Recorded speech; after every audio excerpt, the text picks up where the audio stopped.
The message, Black Lives Matter, is painted in the Health Science Park, and it is around the gravesite of Confederate general and former slave trader Nathan Bedford Forrest and his wife. Fox 13's Jackie Massey spoke to the activist behind this. Jackie, what did she tell you? Merle, the activist, tells me she wanted to send a message by having the words Black Lives Matter painted around a Confederate general's gravesite.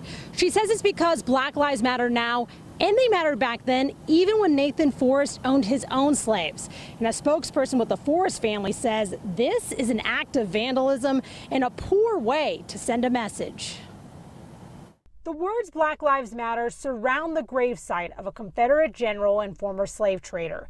The statue of Nathan Bedford Forrest was taken down in December of 2017, but the remains of Forrest and his wife are still there. And why it was necessary for a Confederate soldier to be buried here who sold slaves. Activist Sherman says she decided to gather Memphis artists on Wednesday night to send a message to the community and General Forrest. Black Lives Matter, although you discarded them and you acted like they didn't, Black lives definitely matter, and you'll have to continue to live with that in your afterlife.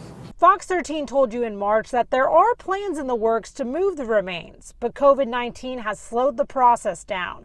A spokesperson with the Forrest family says the paint around the gravesite is an act of vandalism. It's just a disgusting show of just vandalism. You can get a lot more attention without being juvenile about your campaign. Lee Miller argues General Forrest believed that Black Lives Matter because he had several black troopers in his cavalry and was an honorary deacon at a black church.